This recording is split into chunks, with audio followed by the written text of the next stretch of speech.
Hi everybody, welcome to our community update. This is for October 2018. I'm just gonna go through with you guys really quick what this update entails and why we're excited about it, and it's pretty awesome. We have a lot of really cool content that happened this month and we want to share it with everybody. The first thing that I wanted to go over was our collaboration with Yale Open Lab and Blockchain Initiative. One of the really awesome things about this is that we are able to open up our community to not only the educated community on this sort of technology, but also the ability to collaborate with some really experienced open source developers and experienced individuals that are working on this space from an academic perspective. And it also gives us the ability to open up our SDK to those who want to build on our platform as well. So we're extremely excited about this. If you want to check out more on Yale Open Lab and what they're doing with their blockchain initiative, feel free to click the link that's on our community update and it should debrief you on everything. They do everything from blockchain boot camps all the way to doing like academic studies on the technology. So hopefully with this collaboration, it will give us the ability to extend the reach of our software and have really cool projects being built on top of Scroll.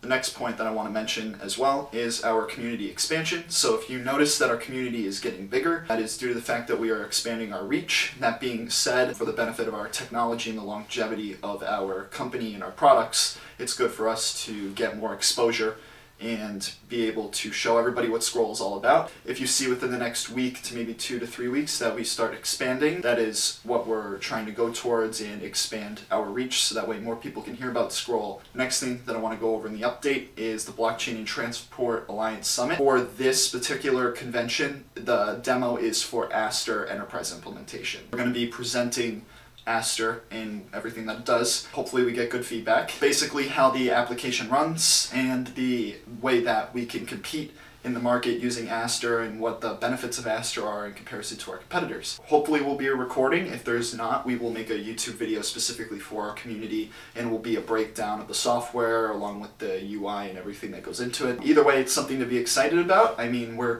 going to be demoing a really cool use of the Aster net type. So I'm pretty excited to show everybody about it. I wanted to go over our timeline and what the 2018 versus 2019 timeline means. So we like to break things down into about 6-month increments, and the reason why we do that is we either over-accelerate or we stay pretty stagnant. Recently we've been over-accelerating a little bit, so that being said, if we were to put a timeline up, we would speed through some of the timeline and it could get a little confusing to some people, and the expectation, the bar could be raised higher. So we want to make sure that we're not over-pacing ourselves, but we're also pacing ourselves to a degree where we're getting things done efficiently. And at the moment, we are over-accelerating. If we were to post the 2019 timeline, we could break into it, but we want to make sure that the stuff that we release at the time that it's meant to be released is positive and bug-free, and we're not over-accelerating ourselves. That being said, the 2019 timeline should come out in December. It should cover the next 6 months, and then when those 6 months are up, it'll cover another 6 months, and then so on and so forth. We're just going to do 6-month increments, so that's why if you see the timeline on our website, it's specific to 2018.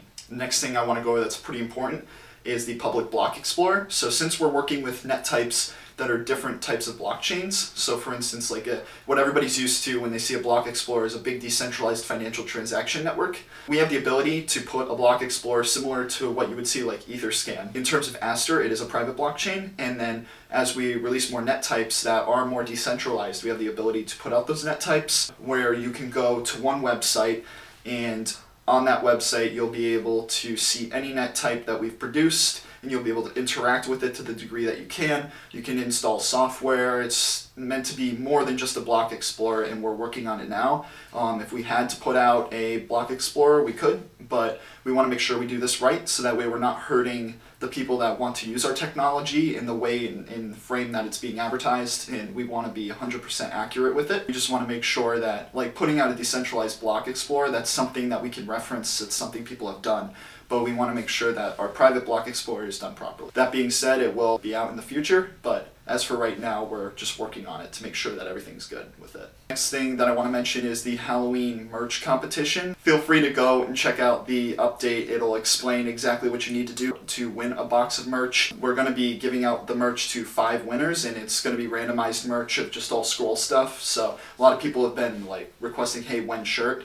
So you'll be able to have the chance to win some scroll merch in this competition. One of the final points that I want to mention is the Slide Drive beta waves. So currently, Slide Drive is being used by industry professionals. The reason why we're not giving it to the public right now is due to the fact that there could be some bugs that need to be ironed out, and those industry professionals will help us fix those bugs and then move the software forward. By the time Slide Drive is in your hands, the public's hands, it should be a much more refined version of the software, and that's what we want to go for, so that way your feedback is more over UI, UX, and then industry professional feedback is more having to do with integral software issues. One thing also that I wanted to mention is that we're going to be doing Slide Drive beta as a first come first serve basis, and we're going to be trying to, when we do public beta opt-in, we want to add as many people as we can.